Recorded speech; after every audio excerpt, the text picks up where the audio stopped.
বন্ধুরা নমস্কার। বিষয় ক্ষমতার চলন। বন্ধুরা, আমরা সমাজে যে ক্ষমতা দেখি সেটি হলো শক্তিরই প্রকাশ। কখনো অশুভ শক্তির বিরুদ্ধে শুভ শক্তি এটি প্রয়োগ করে, কখনো অশুভ শক্তি শুভ শক্তির বিরুদ্ধে এটি প্রয়োগ করে। যেমন বিজ্ঞানকে, এই শক্তিকে যে যেভাবে পরিচালনা করে, সৃষ্টির কাজে যখন সে এই শক্তিকে কাজে লাগায় তখন তা শুভ বুদ্ধির পরিচয় বহন করে, আর যখন এটি ধ্বংসাত্মক কাজে ব্যবহার করা হয় সেটি অশুভ বুদ্ধিরই প্রকাশ ঘটায়। এখন সমস্যাটা হলো, সবাই ক্ষমতার জন্য লালায়িত হয়। শিবশক্তি সম্পন্ন মানুষেরা তারা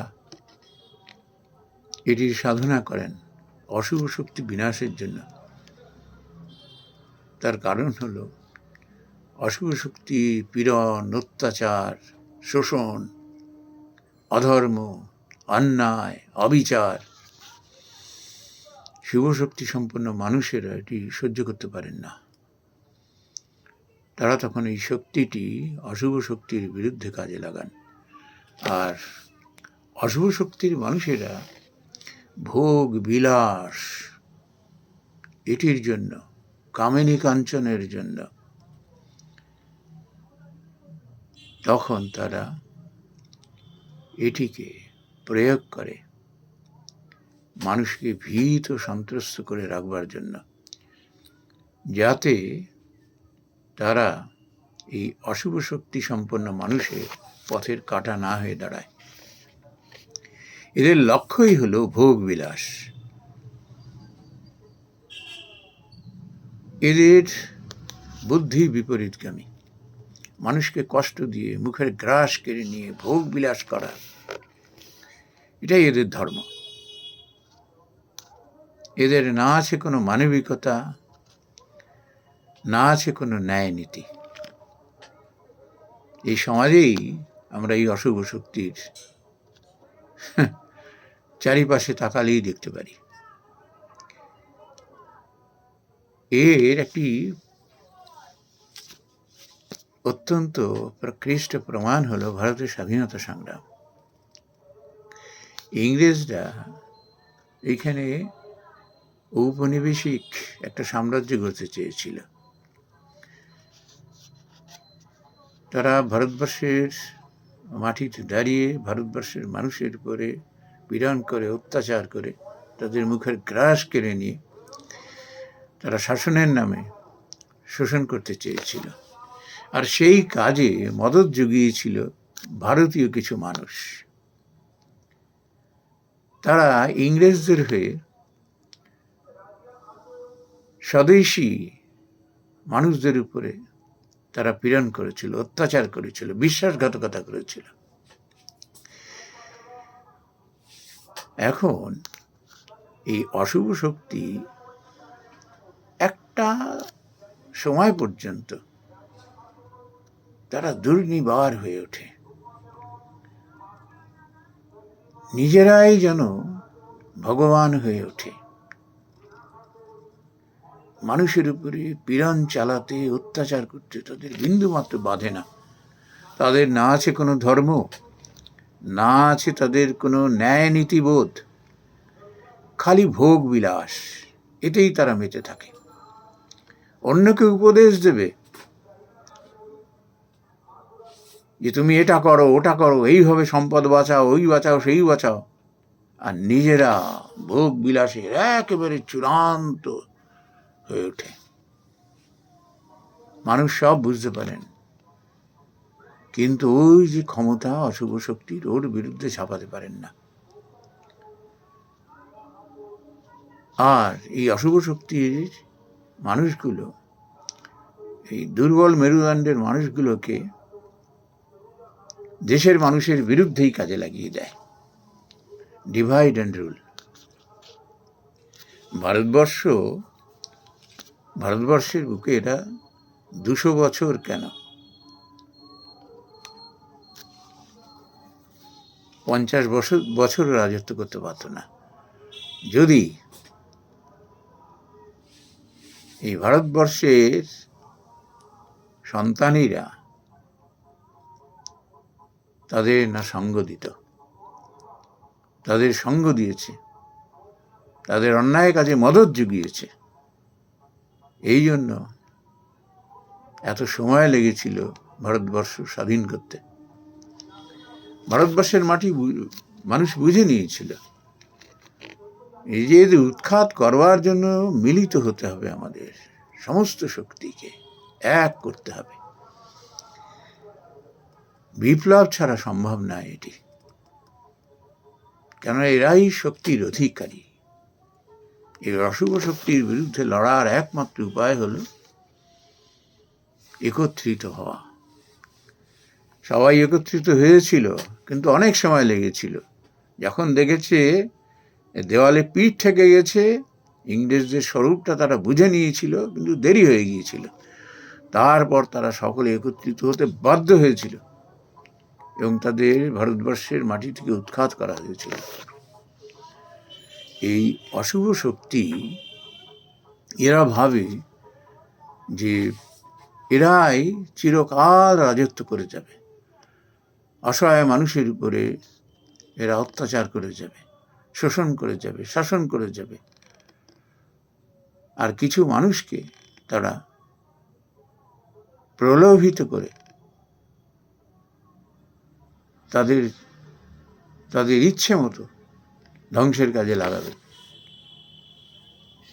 সব থেকে ক্ষতিকারক দিক হলো, এরা যখন দেশের গুণীমানী মানুষদের যখন কাজে লাগায় স্বার্থ চরিতার্থ করবার জন্য, আর গুণীমানী মানুষ যখন তাদের হাতের কাঠপুতুলি হয়ে যায়, তখন এই সমস্যা আরো বেড়ে যায়।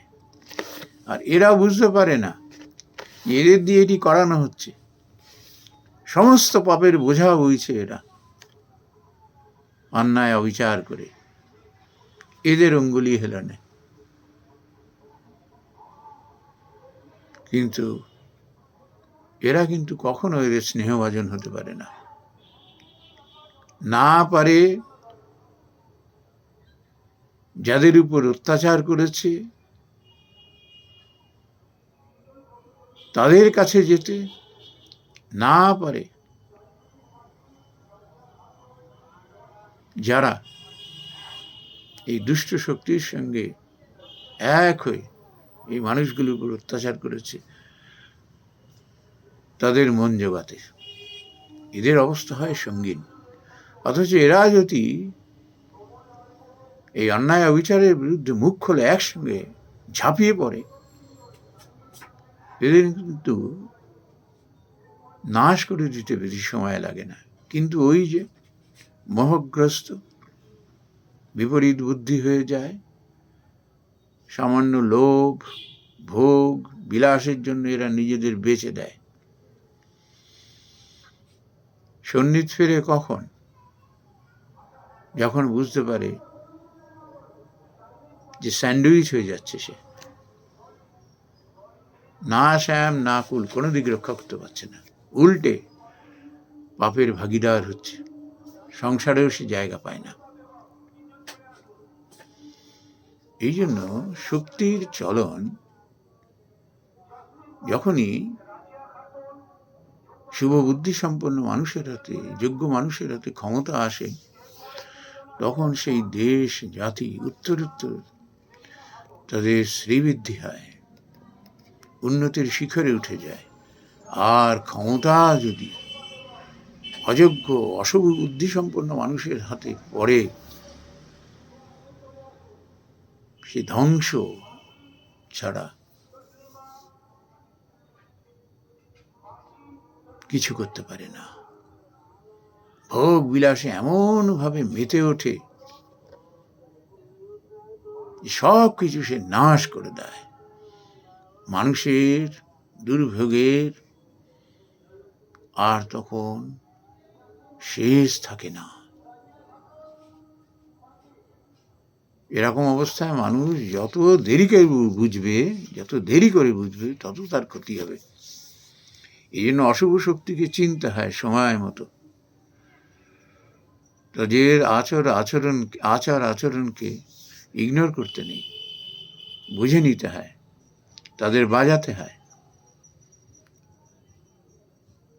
উপেক্ষা করে ভয় পেয়ে যদি প্রশ্রয় দেওয়া হয়, সব শেষ হয়ে যাবে। তার কারণ হলো অশুভ শক্তির মানুষ, দুষ্ট বুদ্ধি সম্পন্ন মানুষ, এদের কোনো ধর্ম থাকে না, ন্যায় থাকে না, নীতি থাকে না। এদের ধর্ম একটাই,